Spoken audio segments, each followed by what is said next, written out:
이스라엘 자손이 여호와의 목전에 악을 행하여 바알들을 섬기며 애굽 땅에서 그들을 인도하여 내신 그들의 조상들의 하나님 여호와를 버리고 다른 신들 곧 그들의 주위에 있는 백성의 신들을 따라 그들에게 절하여 여호와를 진노하시게 하였으되 곧 그들이 여호와를 버리고 바알과 아스타롯을 섬겼으므로 여호와께서 이스라엘에게 진노하사 노략하는 자의 손에 넘겨주사 그들이 노략을 당하게 하시며 또 주위에 있는 모든 대적의 손에 팔아 넘기심에 그들이 다시는 대적을 당하지 못하였으며 그들이 어디로 가든지 여호와의 손이 그들에게 재앙을 내리시니 곧 여호와께서 말씀하신 것과 같고 여호와께서 그들에게 맹세하신 것과 같아서 그들의 괴로움이 심하였더라. 여호와께서 사사들을 세우사 노략자의 손에서 그들을 구원하게 하셨으나 그들이 그 사사들에게도 순종하지 아니하고 오히려 다른 신들을 따라가 음행하며 그들에게 절하고 여호와의 명령을 순종하던 그들의 조상들이 행하던 길에서 속히 치우쳐 떠나서 그와 같이 행하지 아니하였더라.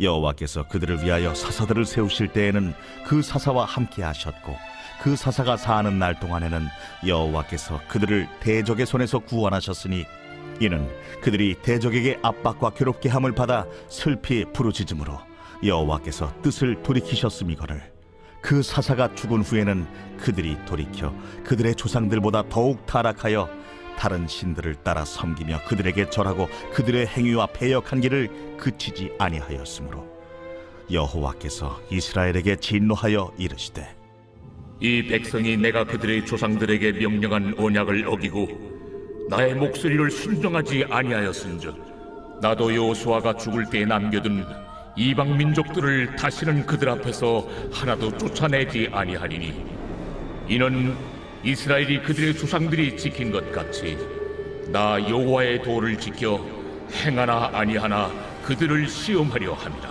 하시니라. 여호와께서 그 이방 민족들을 머물러 두사 그들을 속히 쫓아내지 아니하셨으며 여호수아의 손에 넘겨주지 아니하셨더라. 여러분 반갑습니다. 오늘 큐티로였는 기막힌 하루입니다. 본 말씀 사사기 2장 11절부터 23절의 말씀입니다. 자, 이제 가나안 땅에 들어간 이스라엘 백성들이 여호수아가 죽은 후에 정말 놀라울 정도로 빠르게 타락해 갑니다.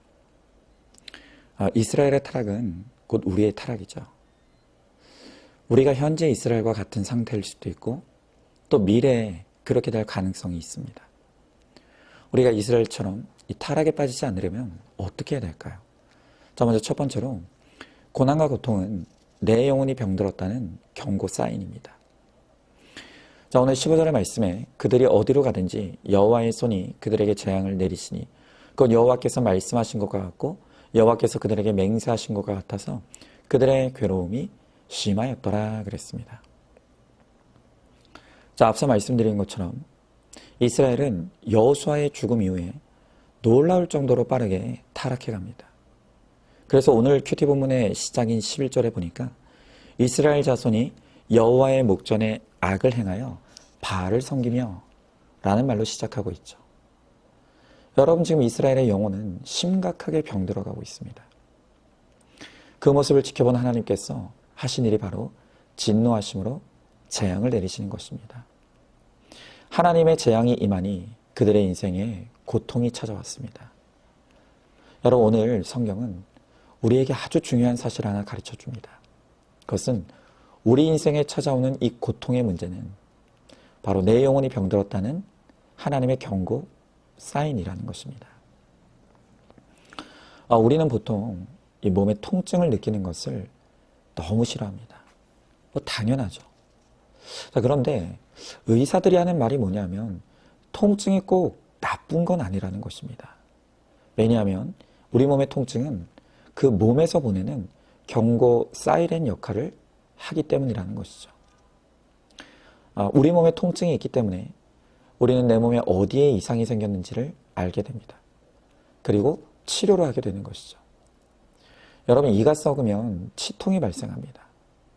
그 치통을 통해 적절한 치료를 받으면 더 건강해집니다. 또 위에 염증이 생기면 복통이 발생합니다. 그래서 그것을 통해 치료받으면 건강해질 수 있죠. 자, 그런데 만약 우리 몸이 이 통증 신호를 보내지 않는다면 어떤 일이 일어날까요? 잠시 고통은 피할지 모르겠지만 우리는 통증이 없기 때문에 어디에 병이 있는지를 알지 못합니다. 그러다가 병이 클 때까지 방치하고 죽음에도 이를 수 있는 것이죠. 여러분, 실제로요, 우리 몸의 장기는 이 통증 감각이 매우 둔하다고 합니다. 자, 그러다 보니까 장기에 문제가 생기면요, 그게 잘 느껴지지 않아서 방치하다가 그게 큰 병으로 발전하는 경우가 많다는 것입니다. 여러분, 이렇게 통증이라는 것은 지금 내 몸이 어디에 이상이 생겼는지, 또 어디를 치료해야 될지를 알려주는 우리 몸에 보내는 매우 중요한 신호입니다. 자, 그러면 우리 영혼이 아프고 병들면 그건 어떻게 할까요? 여러분, 우리 영혼이 병들었을 때는 우리 몸에는 전혀 통증이 느껴지지 않습니다. 그래서 우리의 영혼에 심각한 문제가 생겨도 우리는 문제가 있다는 걸 전혀 모를 수가 있다는 것입니다. 여러분, 그렇기 때문에 우리의 영혼이 병들었을 때 그것을 알리는 경고 사인을 하나님이 주시는데 그게 바로 인생의 고통의 문제입니다. 여러분, 지금 우리 인생에 고통이 찾아왔습니까? 그 고통스럽기 때문에 괴롭습니까? 그것이 바로 하나님이 보내시는 경고 사인이라는 것입니다. 특히 우리 죄로 말미암아 하나님과의 관계에 문제가 발생했다는 것을 바로 그 고통이 우리에게 알려주는 것입니다. 여러분, 통증이 있는데 문제를 방치하거나 원인을 잘못 짚으면 고생은 고생대로 하다가 병이 더 심각해지죠. 마찬가지로 죄의 문제를 빨리 해결하라고 오늘 하나님께서 우리에게 고통을 주셨는데 엉뚱한 데서 해결하려고 하면 그 고통은 더 심해지고 길어질 뿐입니다. 그러므로 오늘 지금 내 인생에 고통과 괴로움이 임했다면 빨리 말씀으로 내 죄를 찾고 회개해야 합니다. 그럴 때 고통이 사라지게 되는 것입니다. 자, 한번 질문해 봅니다. 지금 내 인생에 어떤 괴로움과 고통이 있습니까? 그 고통을 해결하기 위해 어떤 방법을 찾고 있습니까? 그 고통은 내 영혼이 죄로 병들었다는 하나님의 경고 사인이라는 것을 깨닫습니까? 말씀으로 죄를 찾아 회개하는 것이 고통을 해결하는 가장 좋은 방법임을 믿습니까? 자, 두 번째로 특히 우상숭배가 고통을 가져다 줍니다. 자, 오늘 17절의 말씀에 그들이 그 사사들에게도 순종하지 아니하고 오히려 다른 신들을 따라가 음행하며 그들에게 절하고 여호와의 명령을 순종하던 그들의 조상들이 행하던 길에서 속히 치우쳐 떠나서 그와 같이 행하지 아니하였더라 그랬습니다. 자, 오늘 주님께서 이스라엘에게 재앙과 고통을 주실 수밖에 없었던 죄 하나를 선명하게 드러내십니다. 그게 바로 우상숭배입니다. 자, 방금 읽은 17절을 보면 하나님의 백성인 이스라엘 백성들이 이방신을 섬기는 것을 음행하였다라고 표현합니다. 여러분, 이 음행하였다는 표현의 히브리 원어의 뜻은 창녀짓하다, 이 뜻입니다. 그러니까 하나님은 우상숭배하는 이스라엘을 창녀로 여기시는 것입니다. 정말 기가 막힌 일이죠. 여러분, 그런데 하나님께서 이 이스라엘의 우상숭배에 특히 더 진노하시는 이유가 있습니다. 하나님께서 이스라엘을 구원하실 때 하나님은 이스라엘과 사랑의 관계를 맺기를 원하셨습니다. 그래서 하나님은 아내가 남편을 사랑하듯이 우리가 하나님을 알고 사랑하기를 원하시죠. 그래서 성경의 구약과 신약 모두에서 하나님은 자신을 신랑이라고 부르시고 우리는 신부라고 표현하십니다.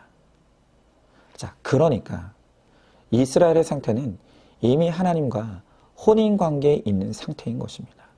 그러므로 이스라엘은 그냥 창녀가 아니라 결혼한 창녀인 것입니다. 여러분, 생각해 보십시오. 내 배우자가 나를 사랑해서 결혼했습니다. 그런데 그가 다른 사람과 간음을 합니다. 여러분, 그걸 두고 보고 지켜볼 사람은 아무도 없겠죠. 사랑하기 때문에 분노할 것이고 사랑하기 때문에 이 관계를 회복시키기 위해 싸울 것입니다. 여러분, 하나님도 똑같으십니다. 하나님이 우리를 사랑하시기에 우리가 하나님을 두고 다른 것을 우상 삼고 사랑할 때 하나님은 맹렬하게 진노하십니다. 그리고 하나님과 우리의 관계를 회복하게 하시기 위해서 할 수 있는 모든 방법을 총동원해서라도 우리를 되돌려 놓으시는 것입니다. 여러분, 이것은 바로 하나님의 사랑인 것이죠. 여러분, 정말 하나님만 믿습니까? 정말 하나님만 사랑하십니까? 혹시나도 이스라엘처럼 우상 숭배하여 음행을 해가고 있지는 않습니까? 자, 그렇다면 내가 우상 숭배를 하고 있다는 것은 어떻게 알 수 있을까요? 자, 먼저 한번 질문해 봅니다. 우리가 하나님을 믿을 때 하나님은 나의 신랑이시고 나는 그분의 신부가 되었다는 것을 믿고 있습니까? 그럼에도 불구하고 하나님 아닌 다른 대상을 믿고 사랑하는 영적 음행을 저지르고 있지는 않습니까? 자, 세 번째로 속히 우선순위를 점검해야 합니다. 자, 오늘 22절 말씀에 이는 이스라엘이 그들의 조상들이 지킨 것 같이 나 여호와의 도를 지켜 행하나 아니하나 그들을 시험하려 함이라 하시니라 그랬습니다. 여러분, 우리가 우상숭배라는 말을 많이 듣습니다. 그런데 이 우상숭배라는 죄는요, 생각보다 분별하기가 굉장히 어렵습니다. 왜냐하면 이유가 있습니다. 지금 이스라엘 백성들이 우상숭배를 하고 있죠.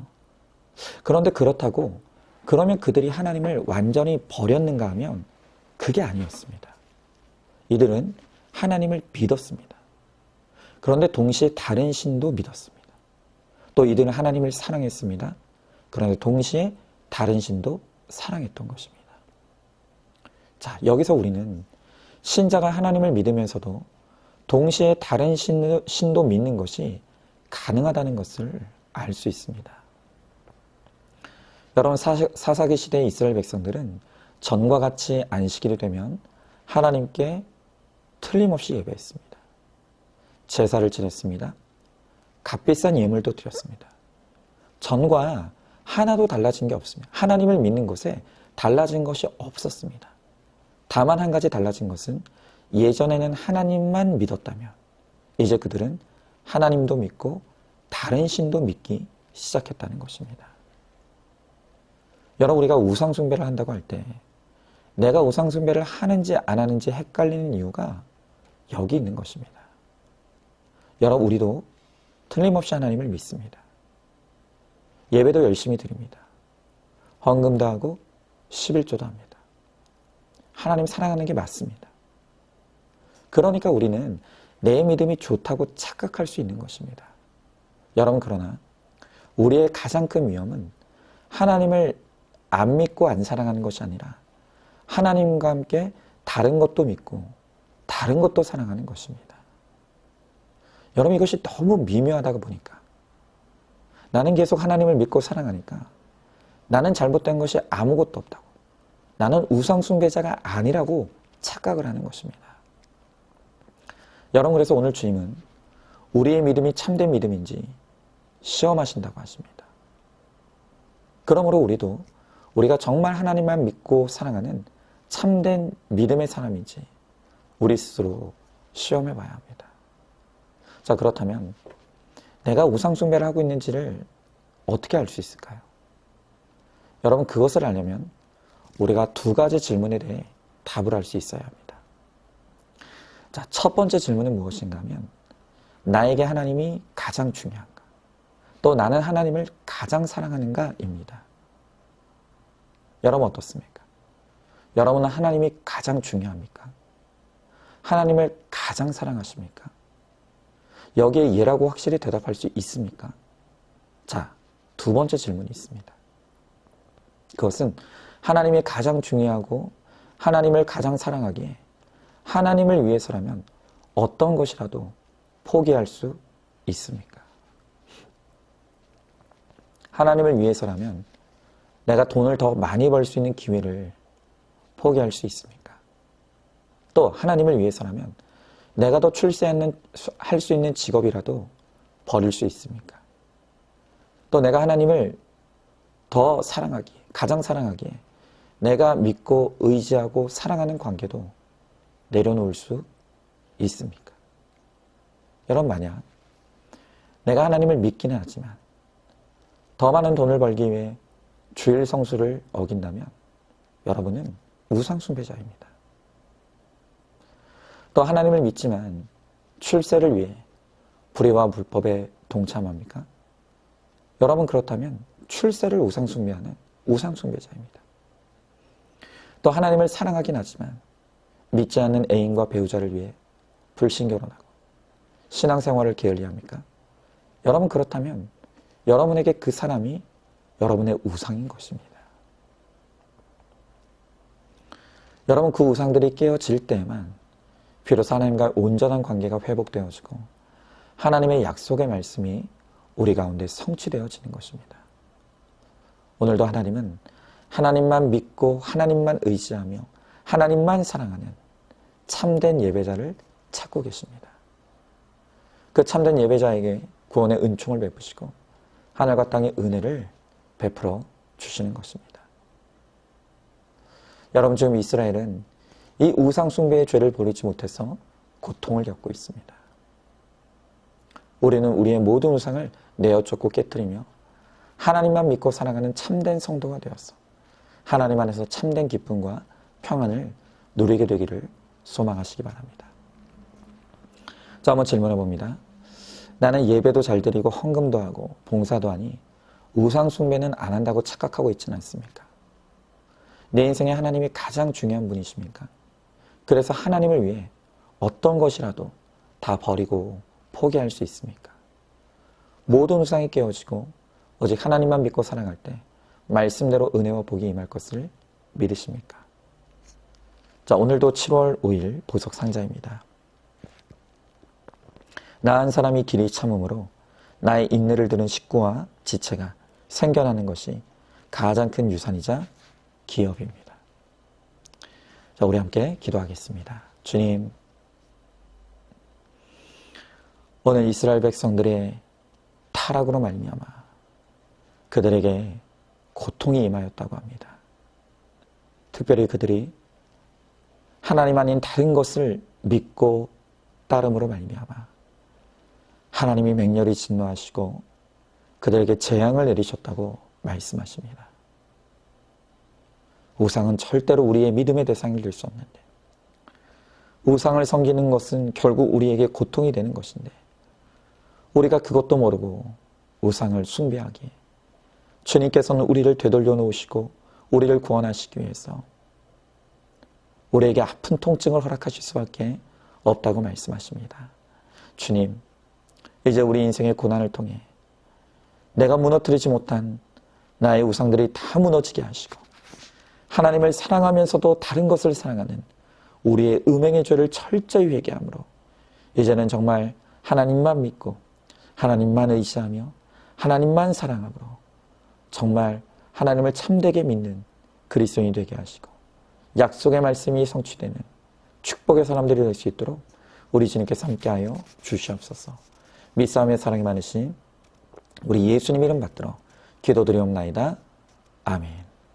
오늘도 큐티로 기막힌 하루를 살아내는 하늘가족 공동체 우리 모든 성도님 되시기를 주님의 이름으로 축복합니다.